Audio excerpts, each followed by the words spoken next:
Shalom saudara-saudara. Ini adalah satu sukacita buat saya ketika membaca respon dari teman-teman semua. Terutama dari teman-teman yang mungkin berasal dari daerah pelosok. Di tengah-tengah masa pandemi ini, terbatas di dalam fasilitas. Dan gereja lokal mungkin tidak menyediakan fasilitas ibadah online. Tetapi syukur, puji Tuhan. Karena konten-konten ini bisa menjadi berkat buat teman-teman semua. Dan itu adalah satu rasa sukacita buat saya sendiri. Dan kali ini kita sedang membahas di tengah-tengah rangkaian pembahasan doa Bapa Kami. Satu doa, gambaran doa relasional yang diajarkan oleh Yesus Kristus sendiri kepada kita umatnya. Dan saya janjikan bahwa ketika kita mengikuti rangkaian doa Bapa Kami ini, maka pembahasan ini akan mengubah cara kita berdoa. Karena itu saudara, bagi saudara yang mungkin telah terlewat pembahasan sebelumnya, ada dua pembahasan sebelum pembahasan hari ini, yaitu yang pertama adalah bagian pendahuluan dengan tema kenapa kita harus berdoa kalau Tuhan sudah tahu apa yang kita butuhkan. Sedangkan tema minggu lalu yaitu tentang Bapa Kami yang di sorga, dikuduskanlah namamu. Jika saudara terlewat, saudara bisa simak pembahasan tersebut setelah pembahasan ini. Dan saya juga rindukan kalau saudara merasa terberkati dengan pembahasan tersebut, saudara bisa bagikan kepada orang-orang Kristen yang lain. Nah saudara, hari ini kita akan membahas, datanglah kerajaanmu, jadilah kehendakmu di bumi seperti di sorga. Bagi saya, ini adalah inti atau core dari doa Bapa Kami. Dan ini adalah sesuatu yang membedakan antara doa-doa yang dinaikkan oleh orang Kristen dibandingkan dengan agama atau penganut agama yang lain. Dan saya ingin menjanjikan kepada saudara bahwa ada satu insight yang dari Tuhan yang menjadi berkat buat saya dan saya ingin bagikan kepada saudara-saudara. Jadi jangan lewatkan pembahasan kali ini, saksikan sampai selesai. Namun sebelumnya kita mau mempersiapkan hati untuk mendengarkan firman Tuhan dan mari kita sama-sama mendengarkan pujian ini sambil kita mempersiapkan hati. Hidup ini adalah kesempatan. Hidup ini untuk melayani Tuhan. Jangan sia-siakan waktu yang Tuhan beri. Hidup ini harus jadi berkat.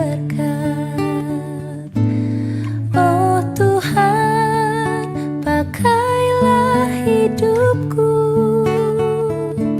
selagi aku masih kuat, bila saatnya nanti ku tak berdaya lagi, hidup ini sudah jadi berkat.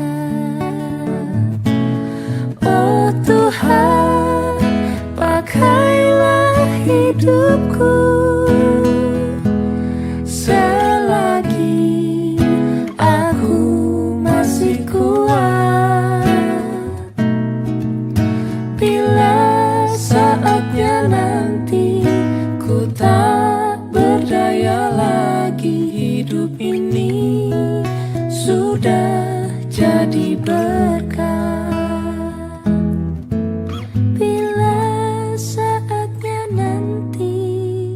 Tak berdaya lagi, hidup ini sudah jadi berkat.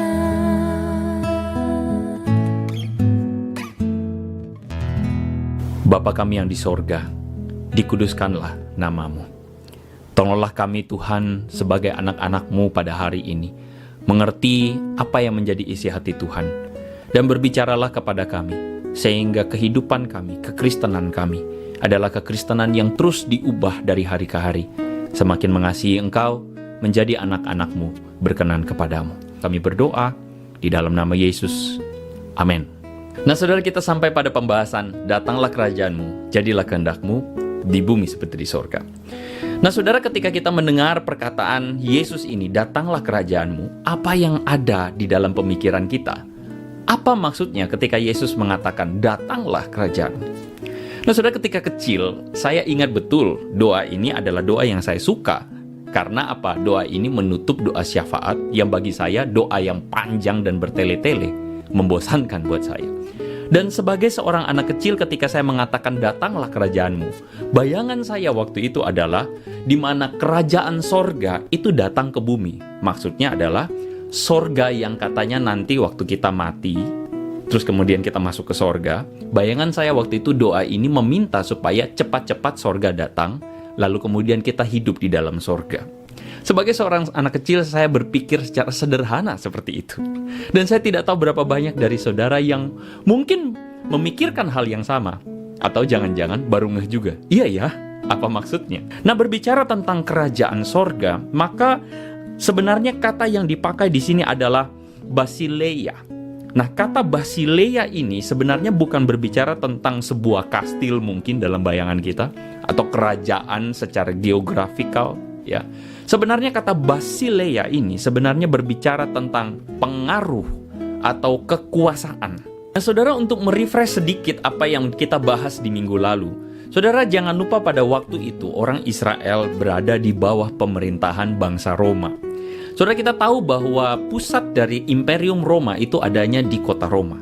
Tetapi kuasa atau pengaruh dari kerajaan Roma itu dirasakan sampai di Yudea, di daerah Israel pada waktu itu. Dan tentu saudara-saudara, sebagai bangsa yang dijajah oleh bangsa Roma pada waktu itu, orang Israel tidak mengalami yang namanya sebuah sukacita. Mereka mengalami penderitaan, mereka kehilangan identitas sebagai umat Allah. Mereka bertanya-tanya, kenapa kami akhirnya dijajah oleh bangsa Roma? Nah, saudara-saudara, pada momen itulah Yesus kemudian mengajarkan doa ini kepada murid-muridnya. Datanglah kerajaanmu. Artinya adalah Yesus mengajarkan agar murid-murid merindukan akan adanya kerajaan Allah, yaitu pemerintahan Allah, meskipun mereka sedang berada di tengah-tengah kuasa atau di bawah teritori dari kerajaan Romawi. Nah, jadi saudara-saudara, untuk mengerti maksud dari perkataan Yesus ini, ketika Yesus mengajarkan datanglah kerajaanmu, sebenarnya ini bukan untuk meniadakan kerajaan dunia. Ini bukan untuk memberontak kepada kerajaan Romawi. Tetapi ketika mengatakan datanglah kerajaanmu, ini adalah sebuah perkataan atau sebuah pengajaran dari Yesus untuk mempengaruhi dunia dengan nilai kerajaan Allah. Doa ini sebenarnya adalah sebuah doa untuk mengingatkan para murid agar mereka mempengaruhi dunia, kerajaan dunia, dengan nilai-nilai kerajaan Allah. Itu maksudnya adalah pemerintahan dari Allah. Karena pemerintahan Allah itu tidak dibatasi secara geografi, saudara-saudara. Tetapi pemerintahan Allah itu dirasakan dengan kehadiran murid-murid Yesus. Nah, di bawah pemerintahan Romawi ada satu peraturan yang mengatakan bahwa jika seorang prajurit Romawi meminta warga sipil untuk membawa barang, mengangkut barang sejauh 1 mil, maka warga sipil tersebut harus mematuhinya. Jadi barang apapun itu, prajurit Romawi berhak untuk meminta mereka untuk mengangkut, jadi kuli sepanjang 1 mil. Nah, saudara-saudara, sebagai bangsa Yahudi, mereka benci sekali jika diperintah oleh orang Roma. Tetapi saudara-saudara, apa yang Yesus ajarkan kepada mereka, kepada para murid? Jika kamu diperintah membawa barang 1 mil, bawalah barang tersebut 2 mil. Bukankah ini berlawanan dengan nilai kerajaan dunia, di mana yang berkuasa harus dilayani, bukan? Tetapi justru Yesus mengajarkan, tunjukkan kuasa itu dengan melayani. Berjalanlah 2 mil. Nah, saudara tentu ingat Simon orang Kirene. Simon orang Kirene adalah salah satu tokoh yang diminta untuk memikul salib Yesus ketika Yesus kepayahan membawa salib tersebut. Nah, itu hukum ini, saudara-saudara. Nah, saudara, ini menarik sekali, bukan?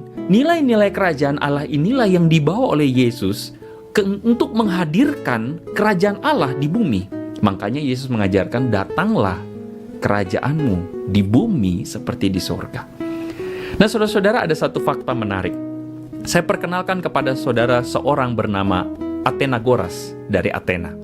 Dia ini adalah seorang yang pernah hidup di abad yang kedua Masehi, saudara-saudara, di mana pada waktu itu penganiayaan terhadap orang Kristen begitu luar biasa. Dianiaya oleh pemerintah Romawi secara terang-terangan. Dan menariknya adalah Athenagoras ini menjadi seorang Kristen karena dia heran. Dia heran dengan sikap hidup orang-orang Kristen pada waktu itu. Melalui sebuah suratnya kepada seorang bernama Diognetus, saudara-saudara, dia menuliskan satu perkataan yang menarik sekali. Dia berkata begini, orang Kristen itu tidak berbeda dengan orang-orang Roma. Memakai pakaian sama, makan makanan yang sama, tetapi mereka itu sangat unik sekali. Mereka mematuhi hukum, tetapi kenyataannya bukan hanya mematuhi hukum. Hidup mereka itu melampaui hukum. Itu yang tadi saudara, jalan 1 mil tapi melakukan 2 mil saudara-saudara.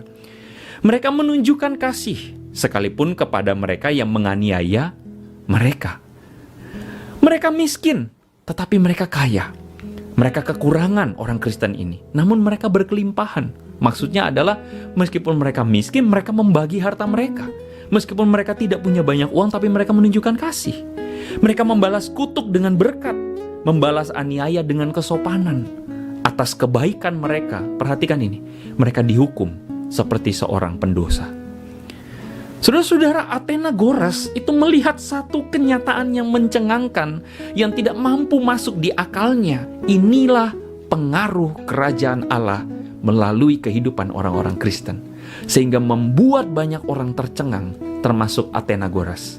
Dan akhirnya Athenagoras ini menjadi seorang Kristen karena pengaruh kerajaan Allah tersebut, saudara-saudara. Kalau para murid 2000 tahun yang lampau ketika mengatakan, datanglah kerajaanmu, jadilah kehendakmu, mereka jelas mengerti bahwa itu berbicara tentang kerinduan hati para murid seharusnya agar kehendak Allah dinyatakan di bumi. Tetapi bagaimana dengan doa kita, saudara-saudara? Nah, saudara, saya mempunyai satu kesempatan yang baik ketika saya pernah berjalan-jalan di kota Bangkok, Thailand.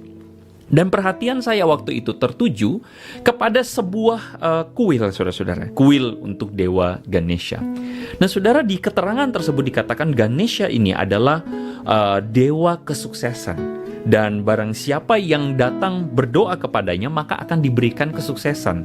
Sehingga menarik sekali saudara bisa melihat bahwa di situ ada sebuah keterangan.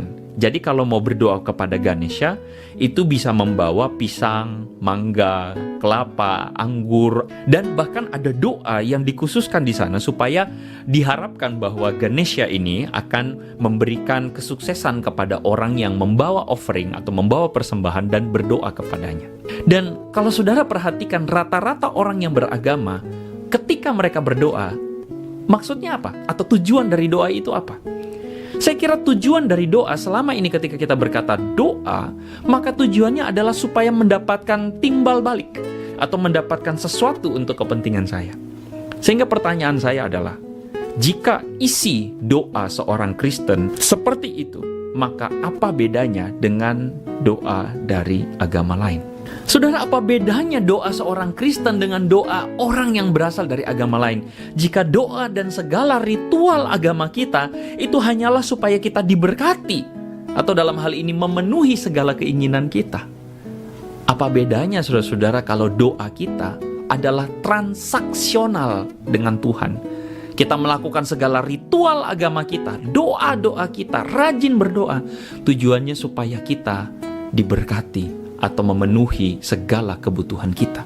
Apa bedanya dengan agama lain? Nah, saudara, itulah sebabnya kenapa saya sangat menentang praktik-praktik atau ajaran-ajaran di dalam kekristenan yang mengajarkan kepada orang Kristen untuk melakukan ini dan itu supaya diberkati Tuhan, membayar ini dan itu supaya diberkati Tuhan. Bagi saya, ini adalah sebuah pembodohan, karena bukan itulah yang dimaksudkan oleh Yesus ketika dia mengajarkan para muridnya untuk berdoa. Jangan lupa saudara-saudara, di dalam Yakobus pasal 4 ayat 3, di situ Yakobus mengatakan begini, kamu berdoa, tetapi kamu tidak menerima apa-apa, karena kamu salah berdoa, sebab yang kamu minta hendak kamu habiskan untuk memuaskan hawa nafsu. Nah, saudara, ini problem dari orang yang berdoa. Dan bagi saya, kekristenan harus mereformasi dirinya berdasarkan apa yang firman Tuhan ajarkan. Saudara, coba kita bertanya secara kritis, mengapa kita berdoa? Selama ini kita berdoa karena mungkin ada masalah. Karena ada masalah, kita berdoa. Karena ada masalah dalam hidup, entah itu pekerjaan, masalah dalam kesehatan, masalah dengan orang, kita berdoa. Dan kita berharap melalui doa kita mendapatkan solusi. Betul nggak? Tetapi sebenarnya saudara-saudara, kalau kita runut, masalah itu sebenarnya datangnya dari mana? Kita berpikir masalah itu datangnya dari luar. yaitu tadi masalah pekerjaan, orang jahatin kita, atau masalah-masalah yang lain di luar diri kita. Tetapi sadarkah saudara bahwa masalah itu sebenarnya datangnya dari dalam? Maksud saya adalah masalah itu sedang berbicara tentang hati kita. Karena masalahnya adalah kita tidak mampu mengubah situasi. Kita tidak dapat mengendalikan situasi. Situasi di luar itu bisa berubah. Yang bisa kita ubah adalah hati kita. Dan sadarkah saudara, sebenarnya masalah itu berasal dari dalam. Dan masalah kita sebenarnya kalau kita runut adalah karena hati kita ini kekurangan passion akan Tuhan. Kita lebih tertarik untuk materi kita karena kita pikir materi akan menyenangkan kita. Kita tertarik untuk sesuatu yang namanya hiburan karena kita pikir hiburan itulah yang memberikan kelegaan. Padahal sebenarnya di dalam Tuhan atau hanya Dialah yang sebenarnya bisa memberikan kedamaian sejati, bukan? Masalah kita sebenarnya adalah karena kita kekurangan kasih kepada Tuhan.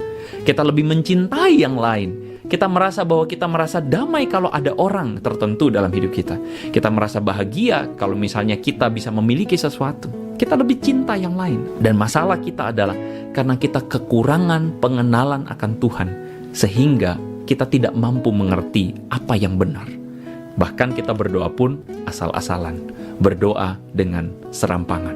Kita berdoa untuk memenuhi keinginan kita. Jadi masalah sebenarnya adalah hati. Dan untuk itulah sebenarnya ketika Yesus mengajarkan doa ini, datanglah kerajaanmu, jadilah kehendakmu. Sebenarnya ini adalah sebuah doa untuk membantu para murid dan kita, murid-murid Yesus, untuk mengubah hati kita sendiri.